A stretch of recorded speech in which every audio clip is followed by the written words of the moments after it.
Sveiki, aš Dagnė Beržaitė, slavistikos katedros docentė.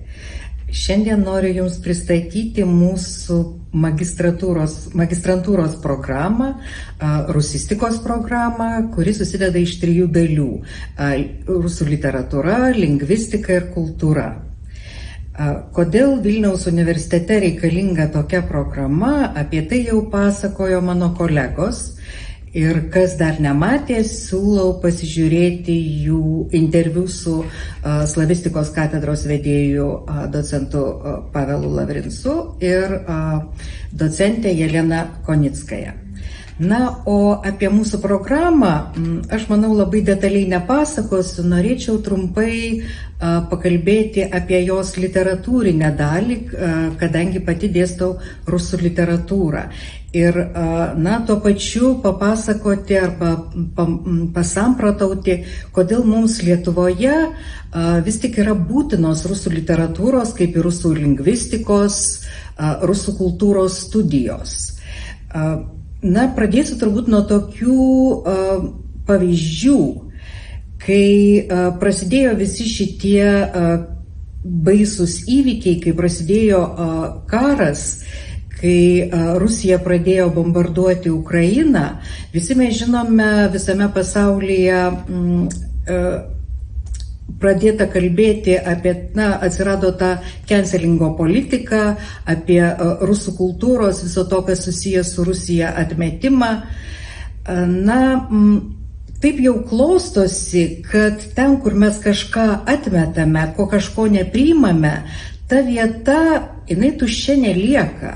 Jos erdvę užima nežinojimas, o priešingai diletantizmas, nežinojimas. Ir čia pačioje pradžioje šitos situacijos, man tiesiog gerai įsiminė, aš pati asmeniškai tarsi pradėjau kolekcionuoti visokius mūsų spaudoje pasirodančius pasisakymus apie rusų kultūrą, rusų kultūros veikėjus, rusų literatūros ir panašiai. Ir iš tikrųjų susidarė toks įspūdis, kad pirmiausiai stengiasi pasisakyti tie, kurie apskritai apie tai žino labai nedaug arba apskritai nieko nežino. Na ir čia tie keli pavyzdžiai, kurie man padarė labai didelį įspūdį. Prisimenu, vienas lietuviškas žinių portalas kažką ten pristatė apie Aleksandrą Puškiną ir vietoj Aleksandro Puškino pateikė Danteso paveikslą. Žurnalistams ar Puškinas, ar Dantesas, ar pats Puškinas, ar jo žudikas tarsi buvo netaip svarbu. Žodžiu, po to man bent asmeniškai kilo tokia mintis, kad jeigu žurnalistai gali sau leisti daryti tokias klaidas ir jų neištaiso patys, neatsiprašo už jas, tai kaip mes tarsi tada galime jais pasitikėti. Ir toliau, vieną kartą, kai padarai klaidą, jau tavimi daugiau tarsi gali ir nebetikėti žmonės. Žodžiu, klaidų buvo daug. Vienas žinomas lietuvių literatas rašė apie Dostojevskį, kad Dostojevskis mirė katorgoje. Visi žino, kad taip nėra. Aš suprantu, kad tai įvyko nedidelė, įvyko klaida. Tačiau klaida nebuvo ištaisyta. Ir vėlgi, aš manau, kad ne vien tik tai man, bet ir kitiems, perskaičius tokią informaciją, jau nelabai norisi klausyti, ką tas pats žmogus samprotauja apie, na, sakykime, tą pačią rusų literatūrą arba ne tik rusų literatūrą, apskritai apie bet ką. Tarsi nebetiki jo žiniomis, jo kompetencija, iš tikrųjų pradedi viskuo dvejoti.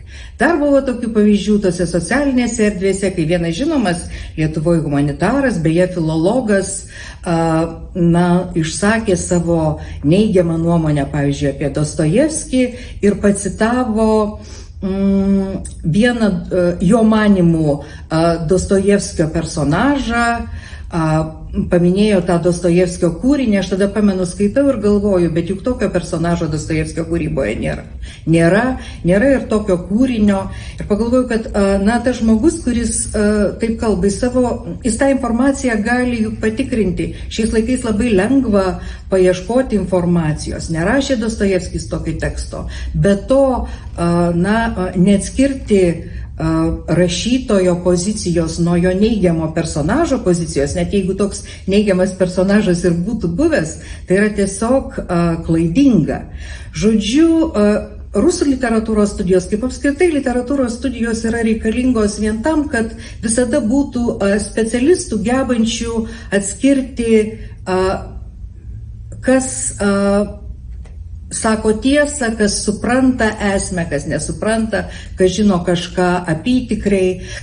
Žodžiu, mūsų studijos kaip tik ir siūlo žmonėms susipažinti su rusų kultūra, rusų literatūra šiek tiek iš arčiau, nes netgi ir toksiški dalykai, jie gali ir privalo būti, jeigu kažkam ta kultūra atrodo toksiška, gali ir privalo būti studijuojami, tyrinėjami.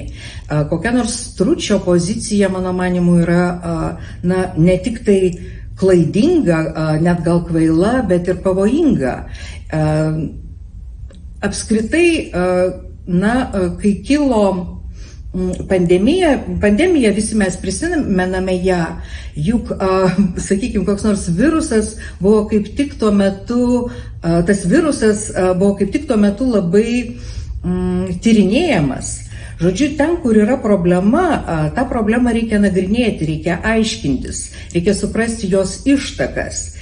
Ir kai šiandien tiek daug diskutuojama apie rusų kultūros galbūt ir toksiškumą, nedviprasmiškumą, ar turi įtakos vieniems ar kitiems labai negeriems reiškiniams. Tai nusisokimas nuo jos yra iš tikrųjų labai pavojingas reiškinys. O mūsų programoje, ką mes dėstome, kaip jau minėjo mano kolegos anksčiau, mūsų programa susideda iš kelių dalykų, jis subalansuota, ten yra ir lingvistika, ir literatūrologija, ir kultūrologija. Literatūros dalykai, tai visų pirma literatūros metodologija, kursas, kuriame pasakojama, kaip gali būti skaitomi tekstai, pristatomi įvairūs teksto analizės būdai. Yra kursas apie šiuolaikinę rusų literatūrą, apie rusų literatūros aktualijas, aš manau, jis ypatingai aktualus šiuo metu. Yra kursai apie rusų eilėdarą, apie, dabar galvoju, aš, pavyzdžiui, apie rusų literatūros kritiką, aš asmeniškai vedu kursą apie rusų romano kanoną. Ką norėčiau pasakyti apie tą kanoną? Visi žino, kad kanonas tai ne koks nors panteonas, jis iš akmens neiškaltas. Ir kanoną formuoja laikmetis, formuoja kontekstas. Šiaip jau literatūrinio pats tekstas, jis realizuojasi, jo galutinė prasmė atsiranda skaitytojo sąmonėje. Ir mes kartu su studentais bandome sudėlioti tą kanoną, kuris mums atrodo kaip tik aktualus šiuo metu. O iš tikrųjų tas kanonas labai smarkiai kinta. Čia dabar kaip tik atėjo į galvą tokia mintis, kad pavyzdžiui 19 amžiuje, 20 amžiuje niekas Dostojevskio romano Netutė Nezvanova nebūtų perskaitęs LGTB kontekste. Kai šiandien šitas romanas matomas kaip tik būtent šiame kontekste. Vėlgi, ką turėjo galvoje rašytojas, čia jau visiškai kitas dalykas. Rašytoją mes galime ir pamiršti. Mums, skaitytojams, yra svarbu, kaip mes suprantame vieną ar kitą kūrinį, kokiu būdu mes jį perskaitome. Žodžiu, literatūros studijos mums yra būtimos ne tik tai siekiant suprasti, kaip formavosi ta rusų literatūra, kas ją paskatino tapti tokia, o ne kitokia, kas mums leidžia matyti vienus ar kitus dalykus joje, bet literatūros studijos yra dar mums reikalingos ir dėl to, kad mes plečiame savo pažinimo, savo kūrybinės galimybės.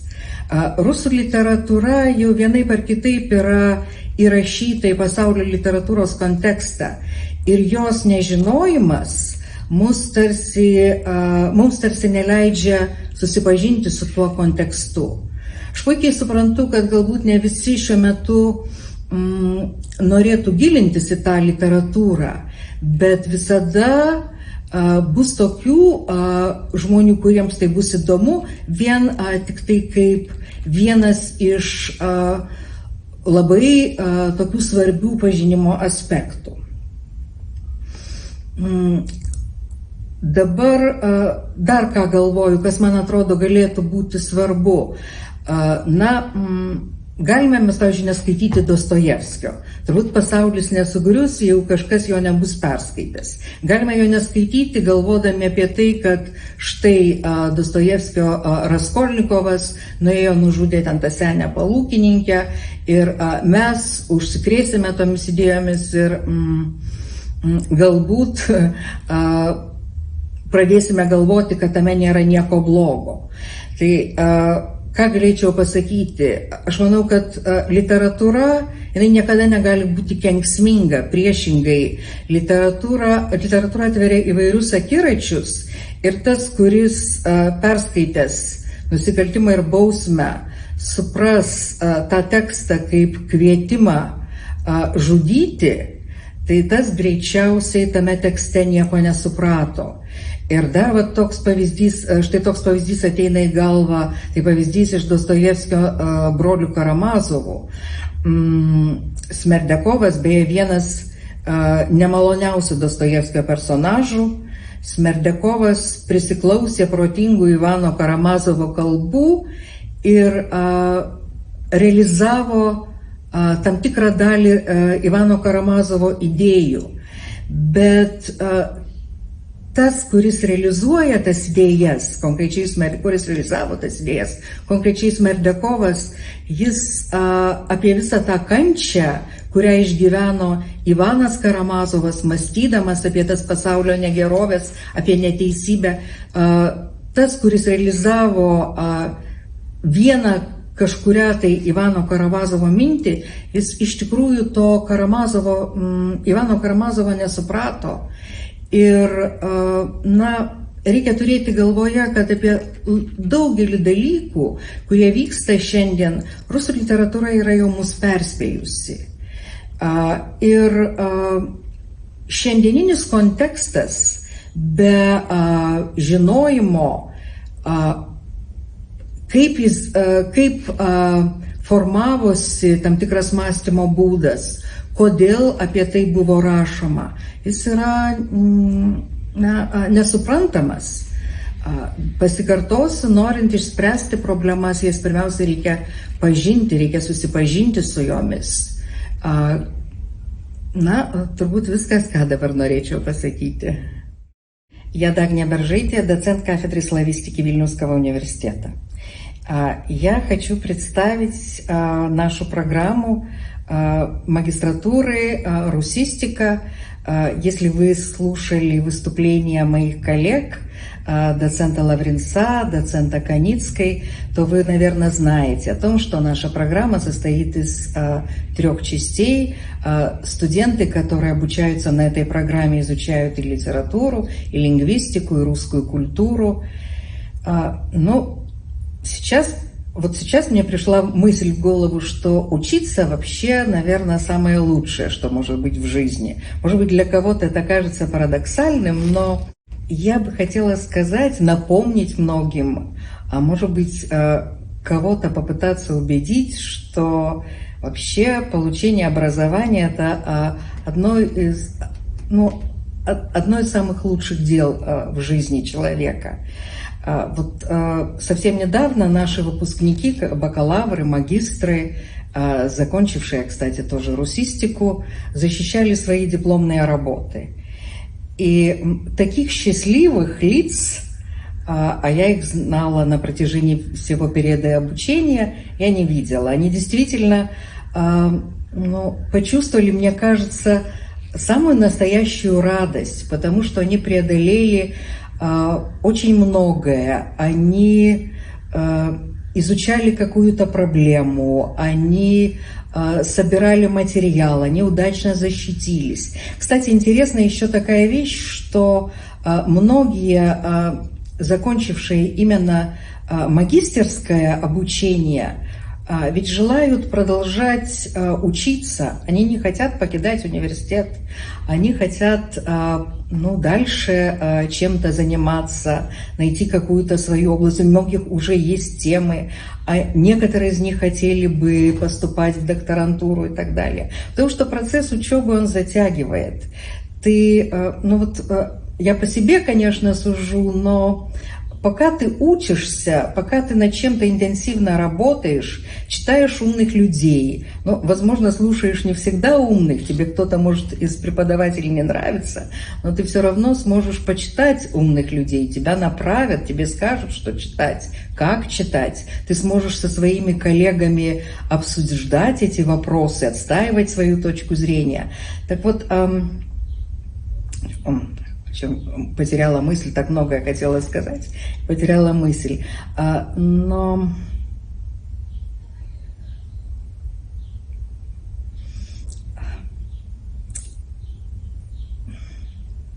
прошу прощения, ушла в сторону. Ага. Ладно. В общем, учиться очень хорошо еще и потому, что пока ты учишься, все другие жизненные проблемы, которые вообще тебя никогда не покидают, да, они отходят в сторону. А потом эти проблемы, у них есть какое-то свойство, так в жизни бывает, что они рассасываются, на место от них приходят другие. А вот проблемы, которые возникают во время обучения, во время углубления в какие-то теории, ты с этими проблемами справляешься сам. Ты пишешь свои сочинения, свои эссе, ты сдаешь экзамены, ты отчитываешься, и ты сам все это разрешаешь. Вообще-то тоже у меня вообще все ответы на все жизненные вопросы, так получается, они... И все эти ответы можно найти в творчестве Достоевского. Там у Достоевского в «Легенде о Великом Инквизиторе», помните, инквизитор рассуждает, конечно, он рассказывает, как бы это представил Христос. Вот инквизитор рассуждает о том, что нет ничего тяжелее свободы выбора. Да, и действительно, пока ты учишься, вроде бы выбора у тебя такого большого нет. То есть это, как парадоксально бы это ни звучало, но вроде бы ты читаешь, изучаешь то, что тебе говорят, нужно изучать, да, и это своеобразная несвобода, но в этом-то есть, сказать, как раз в этот момент, в это время ты чувствуешь себя очень комфортно, потому что тебе не нужно решать другие проблемы. Не знаю, понятно ли было, о чем я хотела сказать, но тоже это то, о чем говорят некоторые студенты. После того, как они заканчивают обучение, они ощущают себя в некоторой растерянности, они не знают, что делать. Так вот, пока ты учишься, тебе все абсолютно понятно, что тебе нужно делать, да? Что читать, что сдавать, о чем рассуждать, какую точку зрения отстаивать. По поводу нашей программы, но я больше могу сказать о своих предметах. В этой программе, например, я веду предмет под названием «Канон русского романа». Мы в основном там изучаем русскую литературу XIX века, прежде всего роман XIX века. И как раз мы со студентами пытаемся создать тот канон, потому что канон, мне очень нравится эта мысль, канон — это не пантеон, это не что-то застывшее навеки, это то, что постоянно меняется. Вот мы со студентами пытаемся создать тот канон, который нам кажется актуальным сегодня, который созвучный сегодняшнему дню. И это нам только кажется, что мы все эти тексты, там как, например, я не знаю, роман Пушкина «Капитанская дочка» или роман Тургенева «Отцы и дети», что мы все эти тексты изучили, уже хорошо знаем, в школе читали. Но когда мы с точки зрения сегодняшнего дня пытаемся взглянуть на то, что писали писатели в XIX веке, мы находим в этих текстах совершенно другие смыслы. И вот как раз тогда и понимаем, что действительно окончательный смысл любого произведения реализуется в читательском сознании. И если читатель, там, скажем, XIX века на некоторые вещи не обращал внимания, то сегодня они нам кажутся очевидными. И, например, то, что было актуальным в XIX веке, сегодня кажется совсем незначимым.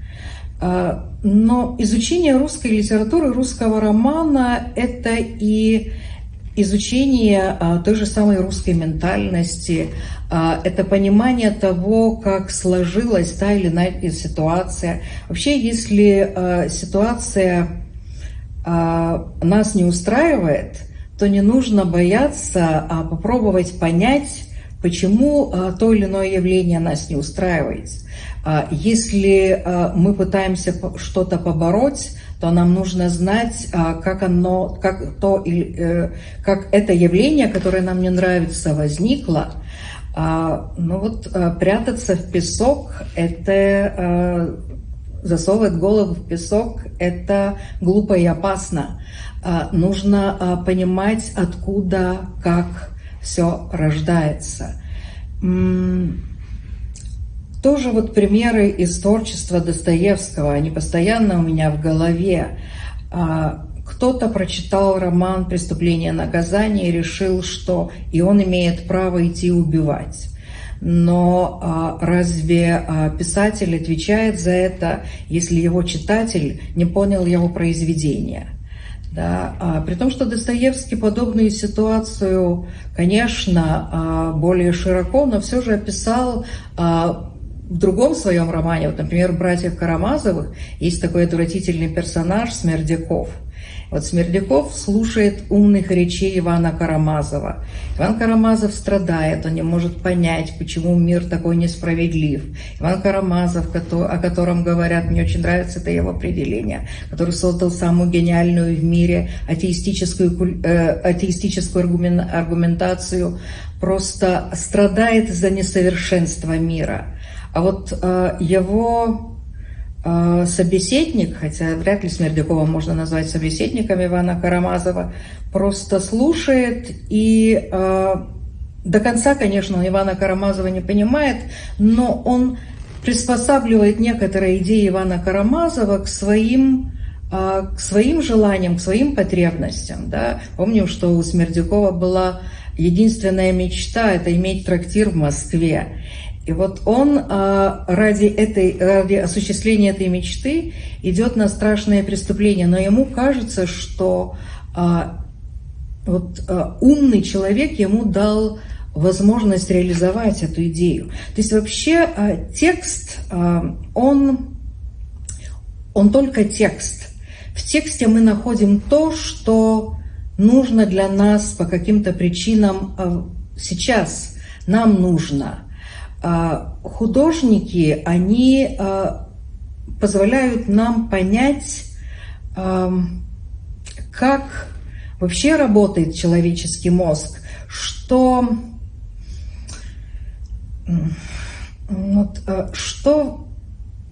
как формируется то или иное явление, понять нам разные стороны одного и того же явления. Вообще чтение, углубленное чтение литературы – это то, что прежде всего развивает нас самих и позволяет нам понять других.